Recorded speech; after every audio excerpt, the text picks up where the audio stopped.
Acts, chapter 27. And when it was determined that we should sail unto Italy, they delivered Paul and certain other prisoners unto one named Julius, a centurion of Augustus' span. And entering into a ship of Adramyttium, we launched, meaning to sail by the coasts of Asia, one Aristarchus, a Macedonian of Thessalonica, being with us.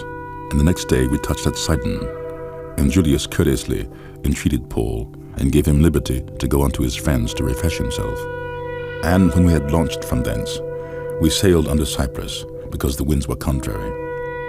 And when we had sailed over the sea of Cilicia and Pamphylia, we came to Myra, a city of Lycia. And there the centurion found a ship of Alexandria sailing into Italy, and he put us therein. And when we had sailed slowly many days, and scarce were come over against Cnidus, the wind not suffering us, we sailed under Crete, over against Salmone, and hardly passing it, came into a place which is called the Fair Havens, nigh whereunto was the city of Lasea. Now when much time was spent, and when sailing was now dangerous, because the fast was now already past, Paul admonished them, and said unto them, Sirs, I perceive that this voyage will be with hurt and much damage, not only of the lading and ship, but also of our lives. Nevertheless the centurion believed the master and the owner of the ship, more than those things which were spoken by Paul. And because the haven was not commodious to winter in, the more part advised to depart thence also, if by any means they might attain to Phoenice, and there to winter in, which is a haven of Crete, and lieth toward the southwest and northwest. And when the south wind blew softly, supposing that they had obtained their purpose, loosing thence, they sailed close by Crete. And not long after, there arose against it a tempestuous wind, called Euroclydon. And when the ship was caught, and could not bear up into the wind, we let her drive. And running under a certain island, which is called Clauda, we had much work to come by the boat. Which when they had taken up, they used helps, undergirding the ship, and fearing lest they should fall into the quicksands, strake sail, and so were driven. And we being exceedingly tossed with the tempest, the next day they lightened the ship. And the third day we cast out with our own hands the tackling of the ship.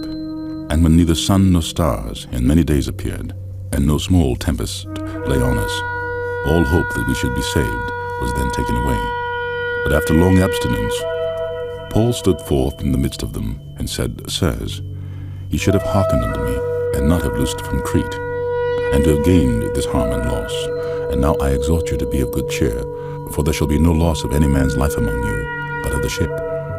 For there stood before me this night the angel of God, whose I am and whom I serve, saying, Fear not, Paul, thou must be brought before Caesar. And lo, God hath given thee and all them that sail with thee. Wherefore, sirs, be of good cheer, for I believe God that it shall be, even as it was told to me.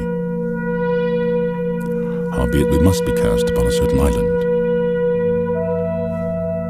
But when the 14th night was come, as we were driven up and down in Adria, about midnight the shipmen deemed that they drew near to some country, and sounded, and found it 20 fathoms. And when they'd gone a little further, they sounded again, and found it 15 fathoms. Then fearing lest we should have fallen upon rocks, they cast 4 anchors out of the stern, and wished for day. And as the shipmen were about to flee out of the ship, when they had let down the boat into the sea, under color as though they would have cast anchors out of the foreship, Paul said to the centurion and to the soldiers, Except these abide in the ship, ye cannot be saved. Then the soldiers cut off the ropes of the boat, and let her fall off. And while the day was coming on, Paul besought them all to take meat, saying, This day is the 14th day that ye have tarried, and continued fasting, having taken nothing. Wherefore I pray you to take some meat, for this is for your health. For there shall not an hair fall from the head of any of you. And when he had thus spoken, he took bread, and gave thanks to God in presence of them all. And when he had broken it, he began to eat. Then were they all of good cheer, and they also took some meat. And we were all in the ship, 260 souls.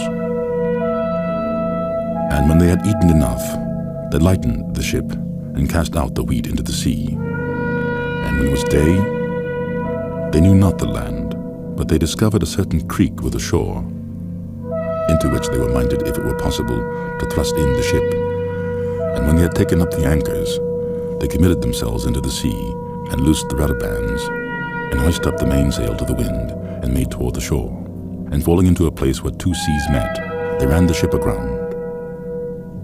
And the forepart stuck fast, and remained unmovable, but the hinder part was broken with the violence of the waves. And the soldiers' counsel was to kill the prisoners, lest any of them should swim out and escape. But the centurion, willing to save Paul, kept them from their purpose, and commanded that they which could swim should cast themselves first into the sea and get to land, and the rest, some on boards and some on broken pieces of the ship. And so it came to pass that they escaped, all safe to land.